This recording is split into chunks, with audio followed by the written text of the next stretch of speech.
Welcome to the second episode of Conversations with Kone. These are informal chats on a weekly basis with members of the Smash community.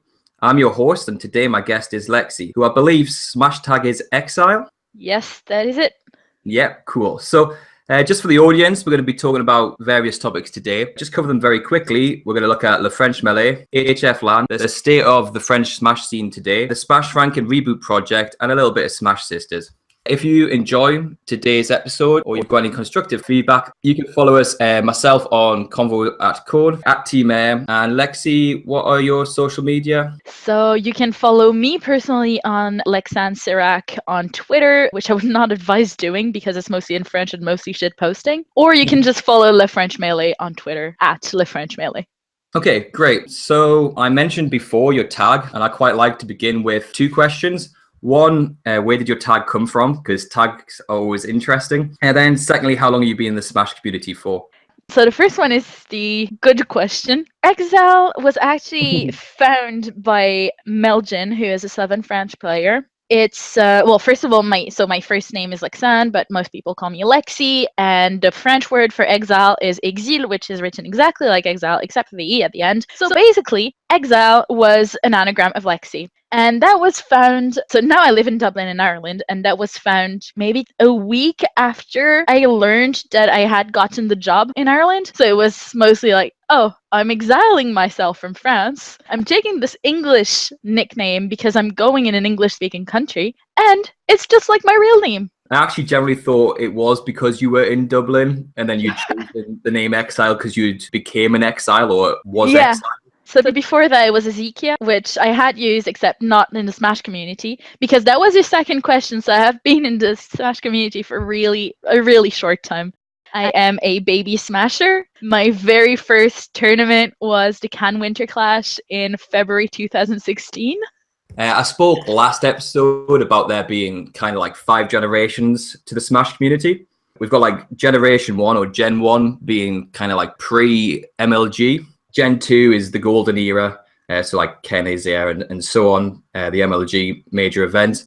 Gen 3 being the Brawl, and then Gen 4, the Revival, and then Gen 5 being post-docs. So you are a post-docs. Actually, quite literally a postdoc, because the very first thing I did for the Smash scene was translate that doc into French. No, you didn't actually do that, did you? I did actually do that. It took me 6 months, but... So, wait, is that must be available somewhere online then? It is. So if you go on the original videos, now you have the subtitles option on them. Yeah. So you can enable French subtitles. Okay, that's awesome. And that's a load of dedication right there, Lexi. 6 months to do that. It's a lot of video. Yeah. And now we've got a whole team behind that. So I kind of started on my own, did the first 2 episodes on my own, then realized I was told by some people in the French Melee that a whole team had been working on it for years and had never amounted to anything except to do the translation for 5 episodes, which is already really good. So that was 3 episodes that I didn't do myself. Then I did 3 more episodes myself, I think. And then I created a team for episodes 8 and 9. And now it's called SmashingSubs. And that's my little minute of auto promo here. There's 15 of us now, and we translate content in 4 different languages. So if you have videos and you want us to sub them. So how can people find you then? Twitter, SmashingSubs. SmashingSubs. And how many are there? I didn't know this existed, so I've been around since 2003. It's pretty new. It's extremely new. Yeah, but I've never known this is happening. So what languages are there then that people could get in contact with you guys about? So what we usually do, so our 3 main languages are English, French, and Portuguese. So we've got Lucas and myself as the leaders of the team. So at the beginning, I founded it, and then Lucas came very fast. And the 2 of us worked on videos in English, and he's Brazilian. So he'll do the Portuguese part, and I would do the French part. Yeah, basically anyone who's interested can just contact us and help out. So we've got people also working on Italian, Korean, a little bit of German, some Russian as well. We've got loads of languages, but it's generally just 1 or 2 people helping out. Is there much uptake in terms of once you've translated these? Do you think there's a lot of people now being able to access content they couldn't access before? Yeah, we've had a lot of positive feedback on that, especially in France. I don't really know about the other countries, but we've had requests to translate some things into Italian, which we've done. We've had a lot of people requesting a lot of videos. So if you want, at the end of this, I can send you our Google Doc where we put every single video that we translated or worked on. And I think we've got like, I don't know, maybe 30 hours of videos now, especially Last Stock Legends that we work with, kind of. They will send us the video in early access so we can start working on it. And we try to put the subs up as soon as possible when the video is up. This is actually awesome. So one of the reasons why I wanted to do these podcasts and why I started the first one with Lolex and then the second one with yourself is there's so much going on in the Smash community that people aren't aware of. And I think a lot of the focus ends up being on the top players, which understandably, you know, that is a major part of the scene and drives the scene and keeps the scene going. But just even knowing that projects like that are going on and you're working with other major organizations in the Smash scene is, yeah, that's great. So we'll stick that in the YouTube comments. If you want to access it and obviously contact yourselves regarding that, we'll do that. So obviously we've already spoken quite a bit about translating into French. Now, part of the reason we decided to do this podcast is that me and Lexi were talking about LeFrenchMelee, and LeFrenchMelee, it appears just like any other European scene. So I don't know, like Smash Netherlands and Smash UK and so on. But in my conversations with Lexi, I found out that it's a little bit more formally organized than that. Is that correct, Lexi? Yeah, we're legally a real organization, so we can do contracts, etc., in the name of LeFrenchMelee. Okay, which kind of blows my mind a little bit. In terms of, I've looked into this myself in the UK, and it's a little bit of a minefield. There's a lot of options, a lot of the formal options. If I was to, I don't know, legalize, I don't know, Smash UK itself, the legal options would mean that we would have to have proper accountancy. We'd be paying VAT on everything and so on. The option that I've taken with Team Heir at the moment is we are basically an unassociated organization which runs a bit like a sports club. So why did you guys do that, and what are the benefits to it, and how hard was it? So I wasn't there at the time. Yeah. Let's just make that clear. So I'm going to make some assumptions from what I understood since I've joined, etc. So just if there is anything that's incorrect, I count on my LeFrenchMelee colleagues to correct me in the YouTube comments. Well, you see, I've been aware of LeFrenchMelee. Like, I visited quite a few tournaments early on when I first got into the scene, and I knew that it was called LeFrenchMelee back then. So when was it actually formally established? Beginning of 2016, as far as I know. So actually, LeFrenchMelee is the name, and then actually it's been legally formalized a lot more recently than I thought. Okay. Exactly. So now we're a non-profit. And it's funny that you were talking about sports club, because in France, you would have to turn your sports club into a non-profit as well. Yeah. So we do have the same system as a sports club. It's just legally binding. So yeah, that was a lot of work. And we do have proper accountancy. We have Sylvain Brog, Pikachu player. Yeah, who is our accountant. So he is a professional accountant. That's his job. And he's also the LeFrenchMelee treasurer. So LeFrenchMelee has this very classic organization for nonprofit associations in France. So it's a law 1901 that says that you have to have a president, you have to have a secretary, you have to have a treasurer at least. And you need a physical address, and you need proper accountancy and everything. So that is something that we've done. It is a huge amount of work. And the LeFrenchMelee administration leaders did a crazy amount of work to make that happen, which means that now we do have, for instance, we have our own bank account. So LeFrenchMelee can do transactions as LeFrenchMelee. Who actually, is it Brog then that runs that? Yeah, mostly. Okay, and is it only who has access? See, this is what worries me about going into this formally, I guess, as Smash UK or as Melee UK. Who has access to the bank? I guess a lot of people would. So, yeah, go on. I'll let you talk, Lexi. We're still in works about the bank account. So that's something that we're currently doing. And the people who are going to have access to it, as far as I know, are the president and the treasurer. Okay. So it's not quite formalized yet. No, that one is not quite formalized. Okay. But when it comes to you running events, you're doing it through LeFrenchMelee as a non-profit. LeFrenchMelee has a contract with streamers, the thing is, the only tournament LeFrenchMelee organizes as LeFrenchMelee is the HFLAN. Okay. So we have a contract with the Student Association of SEAE, which is a venue, which is an engineering school. So we have a contract with them, not with the venue itself. What are the advantages of doing that then? If it's just for HFLAN, you guys have decided to do it. I guess two questions then. One, what is the advantage of doing it for HFLAN? And we're going to get into HFLAN more anyway. And secondly, if you have organized LeFrenchMelee more formally into a non-profit and it's just beneficial for one event, is there any other benefits to being more organized? I would say there are a lot of other benefits, and the very first one of all is the legitimacy. It's so much easier to organize a local scene, well, national scene, when you say, well, we're the association that legally rules on French Melee, which is why we're LeFrenchMelee. So basically having one website, one centralized website, centralized informations, you know, as French people, we love our bureaucracy. Yeah. So it's really funny. I have there's a Smash player in Atlanta called G.A. Wes, and he is one of my close friends. And I met him across here. He was here for uni for a year, just dropping the fact that I love Wes, basically. And his wife is French, Jess, who I love to bits as well. And she literally says that all the time. Yeah. Well, we love paperwork. Yeah. No, it's a good thing to have some real precise organization of the scene.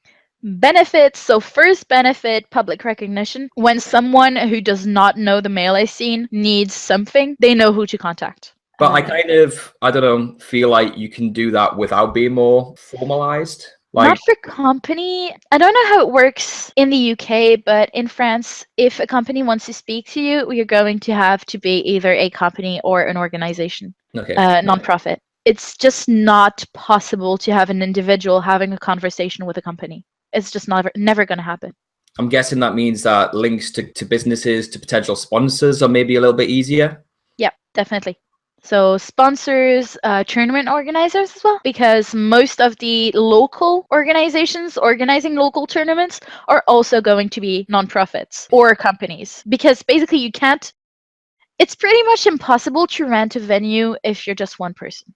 That means that it's going to be nonprofits talking to other nonprofits, even though we kind of know that it's this guy running this nonprofit in this city, and he's the lead TO for this city.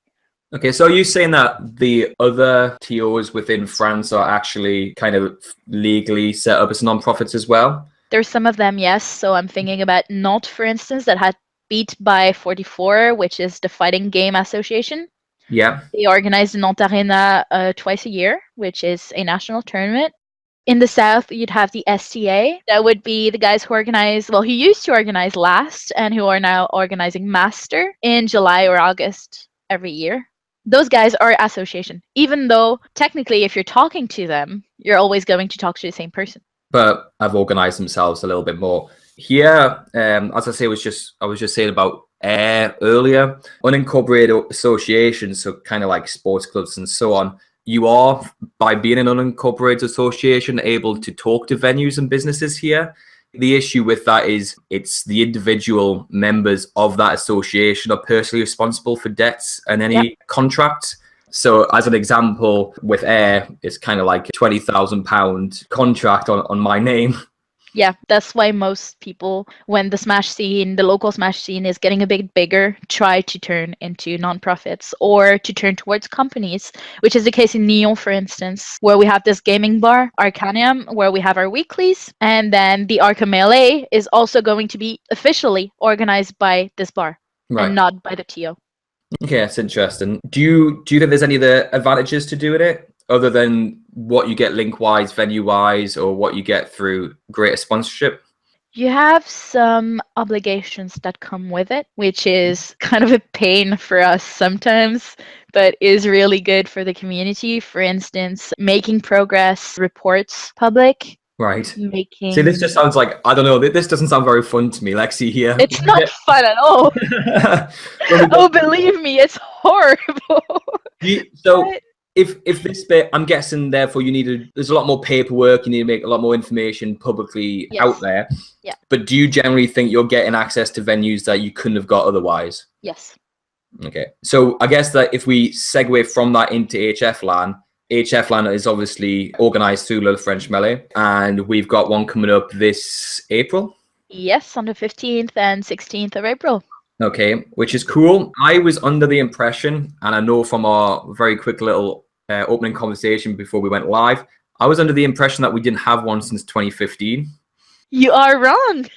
Okay. Now, we had HFLAN Melee Edition in 2015. There was an HFLAN, HFLAN 12 in 2016. So basically, in order to understand this, maybe we should have a quick overview of what HFLAN really is.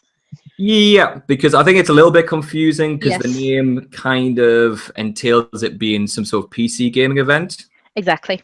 Yeah. Which it is. So HFLAN 1, 2, 3, 4, 5, all the way up to 13, or LANs, so PC gaming events, organized by the Student Association of SEEE, which is an engineering school near Paris. Those guys have organized 13 of those tournaments, and what you have in those tournaments is different games. So you'll have StarCraft, you'll have Counter-Strike, I think you have League of Legends, I'm not sure, and Melee. Yeah.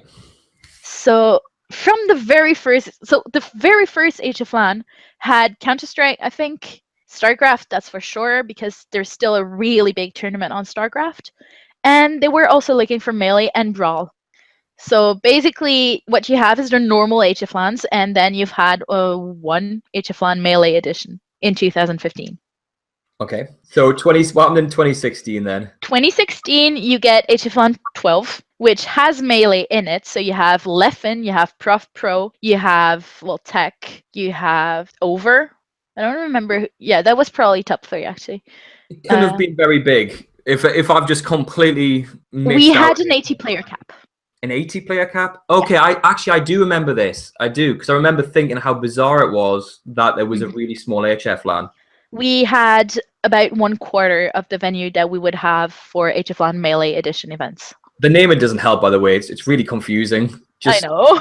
It's either numbered. Do you have to? Okay, so with HFLAN coming up in April, that's just pure Melee. That's not numbered, and that's pure Melee, which is why it's called HFLAN Melee Edition. All right.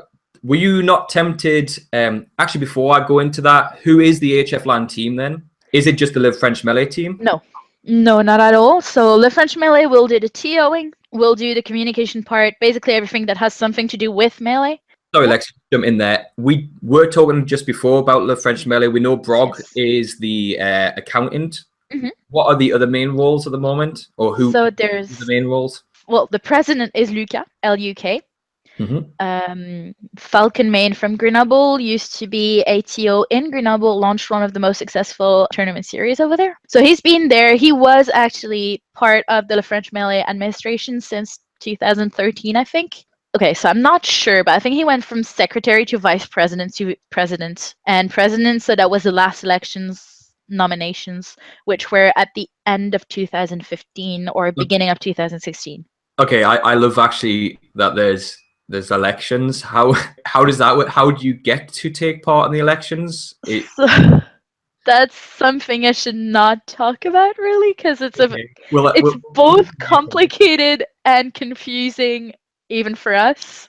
Okay, let's sidestep that then. So we've got 2 people there. You said there were 6. We've got Brog, that's 3. Yourself, I'm guessing. Yes, I'm the community manager. I have been the community manager since March, but officially became the community manager, so part of the administration on the 6th of August this year. Okay, and then 2 more? And then, so then you've got, Luca, as I was saying, the president. You got Kelasius, who is a player from Corsica. Poor guy is alone on his island, but he is, he is very lonely. There's this one Game & Watch main in the same city as him, and that's it on the whole island. So so he's the secretary, and interestingly enough, he has been back in Corsica since September, and before that he lived in Australia. Okay. So he would actually get up for meetings at 3 a.m. to take notes because he's the secretary, so he's the one who has to take notes. Okay, which reminds me a little bit of, and I think we need to drop his name in here because of what he did previously with HFLAN and LeFrenchMelee, Schlocker. Yes. And the reason, obviously, I'm dropping that in is he doesn't live anywhere near France. Oh, no. He is actually, so congratulations to him. So, we've done this map of players, of all the French players. So we've got like 400 people on those. And we also included the French players who live abroad. So congratulations to this guy to be the loneliest person out there, which I think he's like 7,000 kilometers away from the nearest player. Yeah, but it's still France. Yeah, still France. Oh, technically it's France. Yeah. Like he lives in France, which is amazing. So he's actually in French Guyana, which is in Southern America. For those not great with their geography, kind of north of Brazil. Yep. South America. And the reason we brought that up is Schlocke, or Pierre, was basically the president of LeFrenchMelee for... I think he was, yes. And then I think we're missing one more. I don't know. Yes.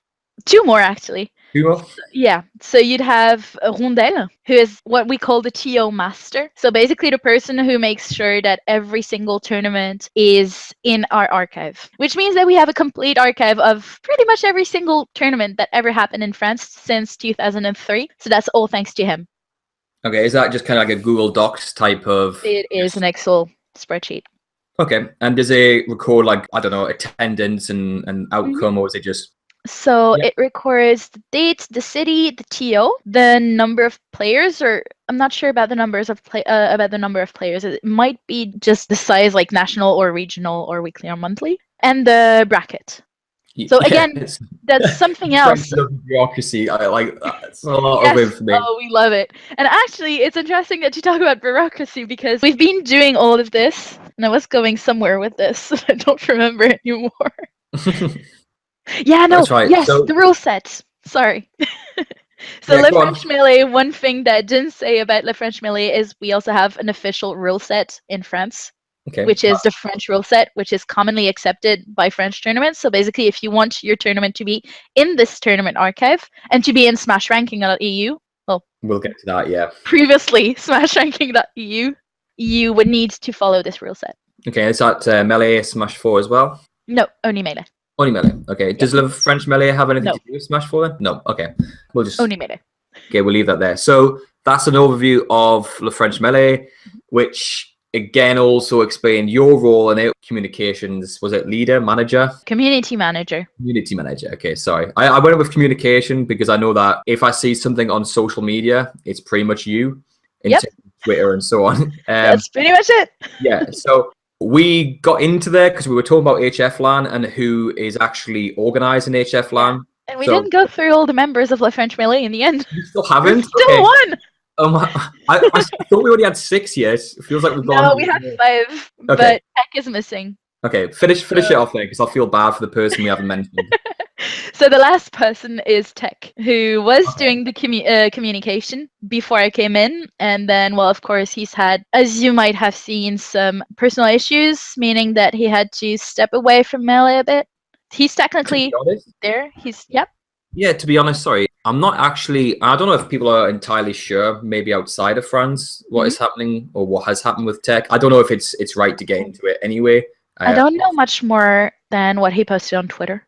Okay. Which is basically his dad has health issues. Okay. And he has to focus on his studies. Yeah. Well, yeah, makes sense. You know, peaks and troughs and all that with Melee and the amount of commitment you can give to it. You know, I know that I had a good 3-year hiatus at one point. So yeah. Especially at his level. Yeah, exactly. You if you don't have the time to maintain being a top player in Europe, you know, it's hard to still, I guess. You don't want to take part if you're doing it second rate. So hopefully we see him back in the future, and hopefully everything study-wise with his dad goes well. So back to HFLAN now, because I'm guessing everyone in LeFrenchMelee. Yes, now you have everyone. Yeah. So who is HFLAN then? So who from LeFrenchMelee is working on HFLAN, and who else is part of HFLAN? And I guess then we'll get into where we're at with this version of HFLAN as well. In LeFrenchMelee, we all work on HFLAN. Actually, I am currently having this conversation with you. And as soon as I'm tuning out of this conversation, I am stepping in on a LeFrenchMelee meeting about HFLAN, which everyone will attend. So we're all working on it. It's a lot of work. Then what you have is, well, as I said earlier, it's not just LeFrenchMelee. It's also SEEE, which I will at one point pronounce correctly, which is the engineering school. So they have this HFLAN Student Association, which is organizing this usually for PC games. They like Melee, they're doing it. So if you see basically anyone who is doing non-technical work, whether it be bringing you free hot dogs or or writing down some results on a piece of paper, that kind of stuff, that will be students from the school. They actually contribute, basically, I guess, like they're amazing. Like your volunteer staff. Like for another major, although honest at Heir we don't use any, but I know that BC quite a sizable amount of volunteers. So they basically do the bulk. Yeah, there's like 20 of those guys. Okay, that's awesome. And they're running around all day, just making everything so much easier for us and actually letting us focus on the melee part. That's amazing. Like, for instance, they're going to go and collect some TVs for us, CRTs. Which I was just going to kind of like get into. You guys have capped it at 256. Yeah. I think you said previously in our chats that was down to potentially television issues, CRTs. Kind of not.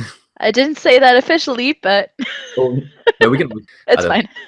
So is there, well, I guess that is just an issue that any major event has anyway. I don't know the situation in the other majors. Well, I know that, actually I say that, I do. I know that Eclipse got a load of CRTs because a hotel closed down, and I believe in northern Norway, although Howie might tell me off for that, but I think it is. So that's where they got a bulk of theirs for Eclipse 2. I know that Beast have, work in partnership with DreamHack, and DreamHack provide a chunk of their TVs and monitors. Again, hopefully I'm right there and Lolix doesn't tell me off as well. I've got no idea about Syndicate. Heir, I actually collected 100 TVs myself. Yeah, I remember following that on Twitter. That was really impressive. Yeah, that's a lot of time. And we're originally kind of housed in 2 sheds, an outhouse, and my spare room till my wife had enough and are now in storage. So I completely understand the issue with trying to get enough CRTs for a major, and having to cap it makes sense because if you don't have the CRTs, you don't want to become inefficient. We want people to be able to free play as well as do the tournament. And for that, we'd rather have fewer people, but have enough CRTs for everyone than having 100 people who are just sitting there and waiting for something to happen. Yeah, so it's the balance between efficiency. You don't want to slow down the tournament by having too many players and not enough setups. And at the same time, also those who have paid a sizable amount of money to come to your event, getting the right tournament experience. Yes. So with HFLAN this year, I would say probably since I obviously kind of missed last year's, but obviously had an 80 cap. Going back to 2015, there was I know there was 172 Melee singles entrants. That was the one where Zoo came out, which I remember. And it was the first event in the Smash circuit, the Smash Europe circuit, which I was part of and helped organize. And it's kind of the starting off point for Heir growing as well. So what is the aim with this year's? Are you aiming to go bigger than that? Yes. We are aiming to make this a bigger tournament than the last HFLAN Melee Edition. So that was, as you said, 172. Now we're capped at 256. Don't tell anyone else outside of this video. But we might maybe be able to extend the cap if there's a lot of demand. But it's getting late already, so it's probably not going to happen. Yeah, I kind of just checked it out, and I think you're at about 90 plus for Melee singles. Yeah, we're almost at 100. We're at 97, I think. Are you happy with that so far as a team? Yes, that's fine enough. So we've had the thing with working with SEE is that we're not masters of our budget, which means is awkward. As the head TO for Heir, if I had to pass every decision budgeting wise through someone else, and there was actually potential for that to be turned down or having to go through a process of negotiation, it would probably drive me mad. It does drive us mad. So for instance, we were denied having an early bird fee and then a venue fee raise. Okay. So we ended up having a compromise with 50 early bird tickets instead of a given time. And this is because the money goes directly to the venue or the student organization? To the student organization. Yeah. Like when you pay directly to them. It doesn't even go through us. So then, which is where it gets very complex because obviously you're now having to negotiate to get money back from them for event stuff. Yeah. So but they'll take care of all of our costs as well. HFLAN does not cost us anything. In exchange for that, they're masters of the budget. Yeah. They decide how much we get. Okay, so I guess then, I don't know, like if I was just thinking about Heir in terms of, I don't know, like projector screen, lanyards, banners, and so on, it would probably become hard for you guys to get that. We already have them. So projector screen, they have a theater where we literally have a movie theater with 400 seats. So just come in and watch it. For the listeners, if you haven't caught any of HFLAN before, the one thing that is super impressive about it is the theater that's used for kind of, I guess it's mainly top 8. I know that, again. We'll make it more. I'm going back to 2015 as well because it's the last one I caught properly. I know that you did kind of, I think it was 3v3 international crews in there as well. And I just know it looks very, very cool. And a lot of Brits who went to the last couple of HFLANs always come back and say how good the kind of atmosphere and the theater is for the end of the event. So basically, anyone listening, you should be checking HFLAN out. And I think that if only for the screen. If only for this. Well, no, it is a major part of it. Like the viewing experience at a major needs to be good. And I think if it doesn't have the right atmosphere or people can't participate in it, it kind of lets the major down a little bit. So that's a pro. And then I guess you said the other banners and lanyards and so on, it's already there anyway. It's already there anyway because they do HFLAN. It's a series. Okay. What you get, they also pay for the food. So free food all weekend for the players. That's a €15 venue fee for the whole weekend. And then for the whole weekend, you get, pizza is subsidized, but it's like €5 for a big pizza. So it's worth it. You get free hot dogs. You get free soft drinks, free croissant on Sunday morning. Yeah. Let it be noted. We are very French. I want an English breakfast. I want my sausages and bacon and eggs. That's not happening. You can ask for a hot dog. You can have this one sausage. They're paying for that as well. Yeah. We don't have to take care of any of that kind of logistics, which is really nice. And again, from an event or TOing perspective, that's great because it means I probably spend most of my time for Heir on the logistics rather than, I guess, on. I always say to the guys, the Heir team, that it's not about the actual running of the event. Like Thursday to Monday, that's fine. It's actually the logistics prior to it and working it all out months beforehand with various different companies and stakeholders, basically. But obviously, you guys are kind of like sorted with that you can just get on with the event. Yeah. Which is amazing. And it's really cool to be working with them, if only for that. And that's not the only reason.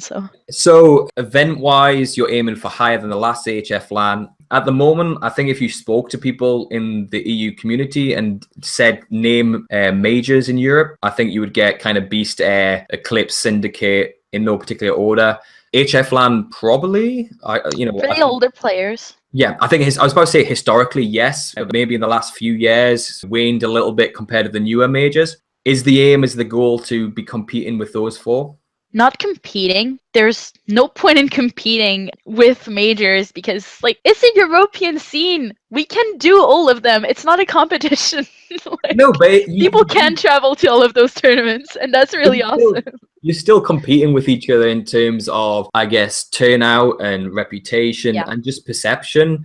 There's other European events, let's say Kickstart or Avalon. Yeah. You wouldn't call those EU majors, okay? Yeah. But an EU major is, to me, an event that clearly is more of a one a year, and you're going to get major turnout from your country, like basically a complete national turnout plus a sizable turnout from a range of European countries. Yes. And that your media presence is going to be larger than something like an Avalon or a Kickstart. And basically, I guess when you look at like Beast Heir, Eclipse, Syndicate, and we're talking about HFLAN now, we're kind of thinking if we did the same with the US, you would kind of go, the Big House and Genesis and so on. So is the aim, I guess, not to compete, but is the aim to have HFLAN stand alongside those? We have a 256 player cap this year. Yeah. Which makes it something that we hope is a major. We would like to be an European major. We behave like an European major. We have, for instance, for the first time in Europe, we're the ones who made an opt-in compendium. That has never happened in Europe. We're doing things and we're definitely trying to make this a major. Well, if even the cap doesn't, I don't think the cap this year, I think the cap might be an issue next year. Like I think for 2017, if we look back at 2016, kind of like Heir was 472, Beast 411, and then you've got DreamHack, which I don't know, I haven't counted alongside the other majors. It's kind of an oddity in that it's not grassroots, but that did have 275, DreamHack Winter 2016. And then you've got the other two that I mentioned, Eclipse at 247 and Syndicate at 209. We're in there. If we hit our goal, we're in there. Yeah, exactly. So I think we lack history. You lack history? The Melee Edition lacks history. Yeah. Not the HFLAN. But the Melee Edition, maybe. I think you've got the history. I think it's more kind of bringing the history out and more apparent to especially the more recent EU players. So you mentioned the compendium there, and it was one of my next questions, which was if you guys are kind of like trying to put yourselves on the same or are on the same level as those other majors. how you try to differentiate yourself from them. Because I spend loads of time thinking, okay, so Beast is this, what is Heir going to be? And I know from conversation with Howie, the head TO for Eclipse, they've done the same with Pressfire. They've basically gone, Heir's this, Beast is this. How do we kind of separate ourselves from that to garner a sizable audience? We've done that too. Like, we don't want to step on Heir or on Beast territory. Definitely not. It's not a good marketing ploy to do that. Definitely not. If you're too similar to other events, it's just not going to be as good.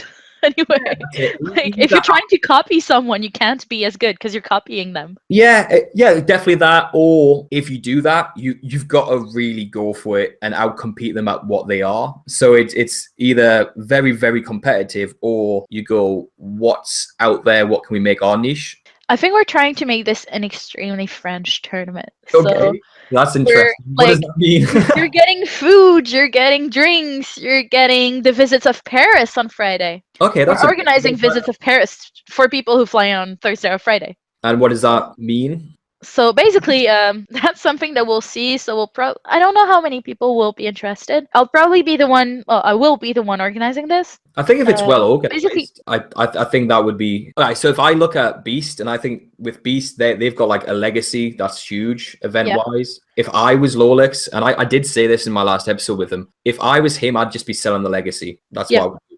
I look at Heir, and one of the reasons we go down the more than a tournament route and we go down the let's keep it grass route is I don't want to compete with Beast. I'm trying to separate ourselves, and I can't really sell where we are because we're in Nottingham, in the middle of the UK. But you're the best summer vacation camp in Europe. which is what we go for. It's meant to be like come and have fun. It's more of a holiday vibe, really. Yeah. And that's because I don't have like if I was in London, I could sell London. I could sell easy transport. You can't get to where we are easily, so it's got to be like you're coming for basically a vacation. You're going to get here, it's going to be awkward to get here, but you're going to have so much fun, you're going to stay on site, and we're going to put lots of different activities on, such as the open mic night and so on, so that the travel and our location and accessing it is worthwhile. Yeah. But then we're the contrary. Yeah, but you've got Paris, so like... Yeah, exactly. We're the exact opposite, where we have actually been sometimes messaging American players, for instance, where we've been telling them, come to our tournament and come to France. Enjoy Paris. Let's go on the Eiffel Tower. Like... But you see, I think you can I would definitely be saying and recommending just sell it more in terms of what you put on social media. And if you're doing this kind of like get to know Paris tour type thing, that to me would interest me to travel. And yeah, because it's a 4-day weekend for most of Europe. Yeah, it's Easter weekend. So UK, Ireland, Germany, other countries, most Protestant tradition countries plus Ireland have a 4-day weekend. Friday off and Monday off. France has Monday off, not Friday, which means we can do this amazing visit of Paris and not have French people on Friday. Wait a minute. What weekend is it again? Easter. See, I'm terrible because what's the dates again? 15 and 16 April. Okay, it's because I'm a teacher, so I just know I have 2 weeks off at that time, and I never know when the holidays are. Exactly, it's during holidays for a number of us as well. Yeah, it will be. Yeah, so that'll probably fall quite nicely into potentially, well, definitely school, but university probably here in the UK. Yep. Although I know there's a lot of major like hand-in dates, and I know that's been the problem with HFLAN before. Is it was ran in May. May is normally a terrible month for the UK because it is like university exam season. So I think going a little bit earlier probably will help in that sense. Definitely. So anyway, back to the Parisian tour. Experience? Is it? Yeah. Let's go for experience. So you're basically saying HFLAN, we're going branding wise, very French, and Paris wise, some sort of, you're just going to take them around Paris? Yeah, you've seen at Heir how French people can be. Basically, just going to ask. I'm not going to have a group of 200 people to make them visit, so I will be able to ask people what they want to see and to make a tour that really answers to what everyone wants to see. Of course, there will be the Eiffel Tower somewhere in there. I'm not expecting people to not ask for that, but really it's about seeing Paris with people who have lived in Paris and just going there, seeing the experience, how Paris really is, the inside of Paris, and then coming back all together to the hotel, to the venue. Since the hotel is a 5-minute walk from the venue, if you're in the F1 hotel, and if you're in the Ibis hotel, you just have to cross the street. Are these the two hotels beside the venue? Yeah. Pricing wise, are they good? If you take shared rooms, it's going to be €10 per night per person at F1. For Ibis, it might be something like €30 per person per night. Okay, I actually think, weirdly enough, okay, I've never been to an HFLAN. Is it like a really cool looking building? Yeah. From the outside? Oh yeah, it is. like interesting looking? I don't know. I mean, it's an engineering school. It's got an engineering school-y vibe. Yeah, I think I actually did a school trip, ran a school trip, and I think we stayed in that actual Ibis hotel up the road from it, weirdly enough, because it's not in central Paris, is it? It's kind of like outskirts. No, it's in Noisy. Yeah, it's the outskirts. Yeah, I actually think I did, weirdly. Sorry, that was... Oh my god. Yeah, that's super cool. Yeah. So if there was this weird needle in front of it in a roundabout. Yeah, it is. Okay, so that was it. There, yeah, because I remember seeing a photograph of it a few years ago, the HFLAN venue on the outside. I thought, I actually literally think I did a school trip near there. Anyway, that's probably irrelevant to most people listening. Back to HFLAN properly then. Is there anything else going on that is trying to, I guess, set you guys up differently, or you guys are trying to promote? Again, the open compendium. Yeah. So with that, because I've got a bit confused with it online. Yeah, it was a bit confusing. So basically, you've got two people who got in. The votes are still open, and they're going to be open. And the two people who got in the first place are Captain Jack and Gino, who is the top Chilean player. That's really cool. Yeah, he's really good. He's pretty amazing. So those two are in the compendium now. So if you buy goodies from... Okay, yeah, that's what I was about to say, but they're not they're not confirmed yet. So they're in the compendium. You have to buy some things. You have to confirm them to get them in. Okay. Yeah. So for that, you have 2 months left. Which is more than enough time. You know, what are the goals on them? So the goals, Captain Jack is asking for 350. That'll be fine. That'll happen. Yeah. Gina is asking for more because he comes from South America. I think it's 850. Okay. Yeah, it's still doable. And then you have the wait list, so people can still vote. And then the wait list, I think it changed.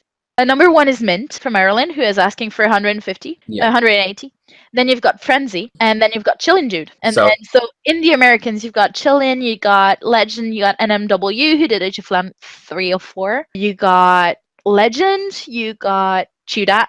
So people can still kind of vote on these, move them up the list when another player's... So I guess, let's say we get Captain Jack confirmed, and then whoever's on the top of the list is going to pop into the... Exactly. Okay, so we should probably see Mint in there or our boy Frenzy in there soon. We sure hope so. Frenzy nearly went, I think, last stock pretty much with homemade waffles yesterday at... too, which was really cool. So hopefully it gets to HFLAN as well. Is there anything else HFLAN wise? No, just please, just people book. Please sign up.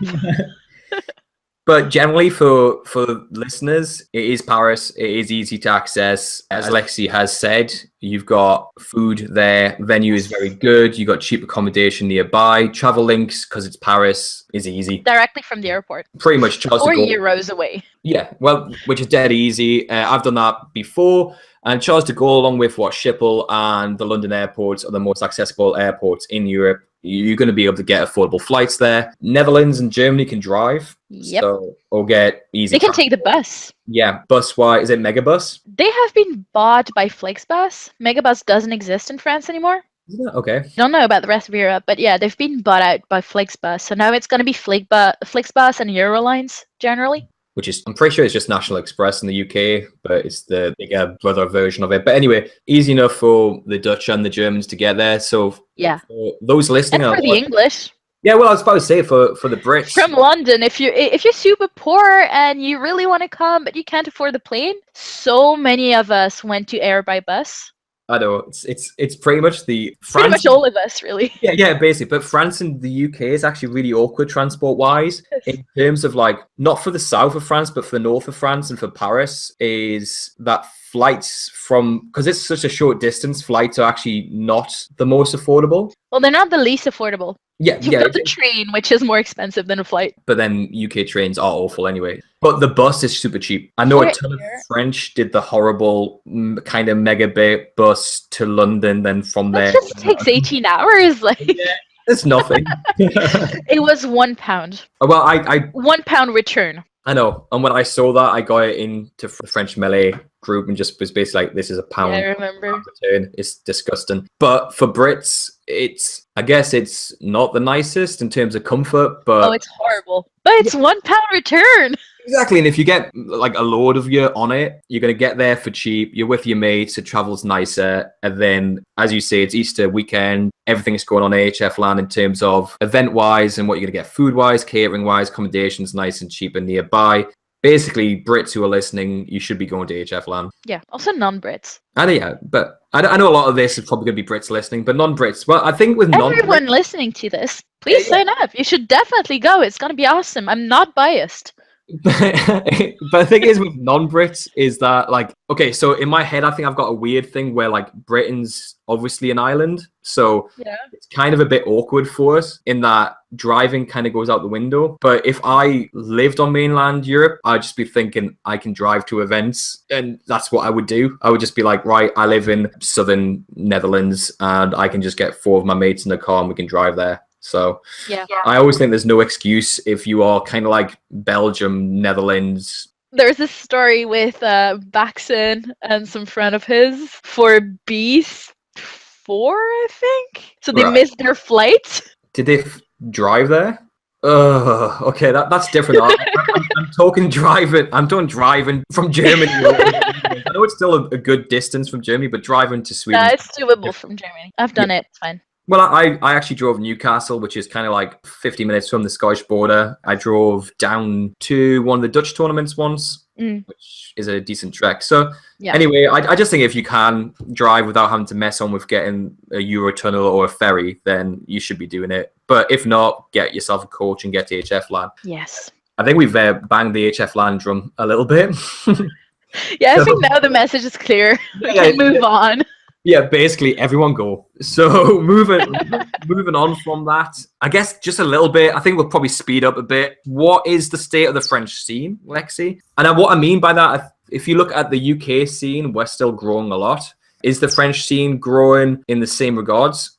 So I don't know the UK scene. I've been here only 1 year, and every time I go to a new tournament in France, so every time I fly back to France and go to a tournament, I feel like there's 50% of people that I don't know. And not because I didn't meet them before, because they don't know anyone either. Because they just ended up here, and that's their first tournament, especially in some very dynamic cities. And I'm thinking of Nantes, which is in Brittany, where the community, I think the oldest player in the community has been playing for 3 years. And now it's definitely one of the biggest communities in France. Which their last bi-monthly, so like once every 2 weeks, had 50 players. 50 players! Including, I think, 5 girls, which is, like, as a girl, it's really amazing to see people out there. Yeah. So, I was going to ask very quickly, what are the major regions, France-wise? So, the main regions, okay, I'm gonna offend some people by answering this question. That's 100% sure. So, you've got Paris, which is Falco land. I have some data about that. We did a census of all French players, all active French players, and we've got like 400 responses, more or less. So there's about 400 active players in France. You've got Paris that has like 25% Falcos, which is crazy. You've got Lyon, who used to be the biggest scene, and then most of the top players, I'm thinking Selpad, I'm thinking Foster, I'm thinking Willie, etc., moved to Paris. So Paris and Lyon are the 2 historical scenes. Yeah, which is when I think of the French scene, I always think Lyon and Paris. Yeah. Then you got Montpellier, who is in southern France, and they're extremely active. They're amazing. Yeah. Yes. Why are you smiling? I was sorry. I was just I went to Montpellier once, and yeah. I'll leave it there. A few interesting stories, but I don't know if I'm on this podcast thing. We've been chatting for a while, so I might bring that up in a future conversation. That's exactly the point about Montpellier, is that I think everyone has a lot of stories to tell about that place. So you've got them, you've got Nantes that is really new and extremely active, and that's amazing. You got and then you've got Lille, where Maya is from, so he just moved to Paris, but you got Saint-Play, you got a lot of people over there. You get Toulouse, Bordeaux, Marseille is starting a monthly now, etc. I'd say the main, like the 4 main communities would be Paris, Lyon, Montpellier, and Nantes. they're the major regions, kind of a bit like, I guess, with the UK, London, Southampton, Midlands. We've got Bristol, Wales, and then Scotland, and not to offend, but there's Northwest and the Northeast, but they're not quite as big. So you've got your major four. Other than the major regions, if people were trying to access the French scene, so they wanted to get more into the French scene, wanted to understand more about the French scene, is there, and I know obviously the language barrier will be there, but obviously yourselves are starting to translate more, and there's a lot more English content being produced over the last year, which I'm guessing is yourself working in English. Yeah, exactly. Especially. Is there any particular kind of like blogs or vlogs or podcasts, websites, or people on Twitter that people should kind of know of to understand more about the French scene? Yeah, so static websites, you've got LeFrenchMelee that has the tournament calendar. It has the player map. It's great. Then in French content, you're going to have, I'd say, two main sources of content. First one is the / Twitch channel. Yeah. And they especially have this bi-weekly podcast, which is called Jet Smash Radio, where they have Foster's in there, and then you've got some other players, and there's like editorials, and they have one guest player every time. So they'll talk about how to organize a tournament, how the community grew, etc. So it's really interesting. Yep. So I'd really recommend watching that. Also on Forward Smash, you have the Ned Talks. So that's done by Ned Ved, a player from Dijon. And he interviews different players of the French Smash scene every Wednesday. So that would be Forward Smash for you. Yeah. Is Ned Ved proper old school? Yeah. Yeah, I think I met him a long time ago at a tournament in Dijon, ran by Master Link, which I don't even know when that was. A long time ago. Anyway, keep going. It was a long time ago. A long time ago. Yeah, no, he is old school. So yeah, so he interviews players every Wednesday. I think it's going to be moved to Thursdays. Anyway, so he has this weekly thing. And then on blogs, you would have ShieldBreakFast.fr, which is in a bit of a weird place because so you have Team ShieldBreakfast, which is my team, and you have ShieldBreakFast.fr, which is my blog. And then ShieldBreakfast is the partner blog of LeFrenchMelee. So you'll also get all the LeFrenchMelee news, tournament announcements, etc. that will all be on ShieldBreakfast. Okay, so I guess that's probably, along with the LeFrenchMelee website, the main portal, or one of the main portals. And definitely. So we summarized it quickly. It's kind of like LeFrenchMelee. Follow them on Twitter, and obviously follow the website. And then Forward Smash. Facebook as well, yep. And then Forward Smash will be for video. Yeah, so videos and podcasts and so forth. And then ShieldBreakFast for more perspective and more information on the French scene. Exactly. And advice for players, for instance. So, for instance, the French Discord has this weekly discussion thing where the players in the power ranking of 2016, so 30 of them, are going to discuss a different theme every week. So you'll find the recap on ShieldBreakFast. Okay, is that English or French? French. I've actually had R23, or was it Frenzy? I don't know.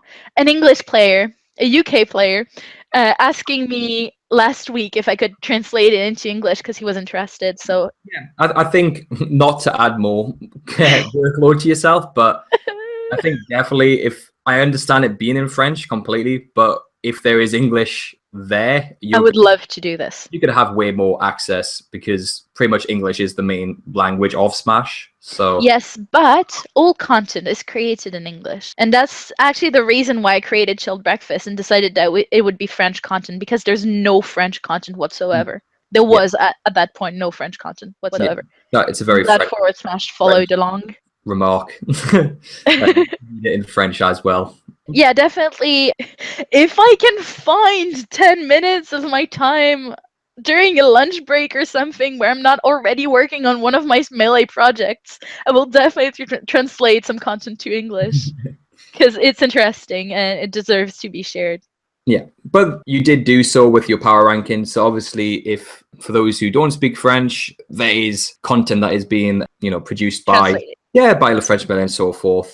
So it's still worthwhile following those and accessing those. I think we'll probably wrap up there, Lexi. Yep. So just a quick recap. If you like to follow myself, it's at Kone. anything regarding Team Heir, which I lead, is at Team Heir. This actual podcast is going to be available on Smash House. So that's at Smash House UK if you would like to follow them on Twitter. Other than that, obviously, it's yourself, Lexi. What was your Twitter again? So Lexan Sirac, if you've seen me posting, which I always do on Facebook, it's exactly my name, so all together, and then LeFrenchMelee for everything LeFrenchMelee related. Yeah, which everyone, well, I know I do, and I know a lot of people do, and if you aren't, you should be following, as well as it's one of the major sources of EU Smash information. So other than that, just like to say thank you, Lexi. Thank you. And I'll catch you later. Ta-ra. See ya.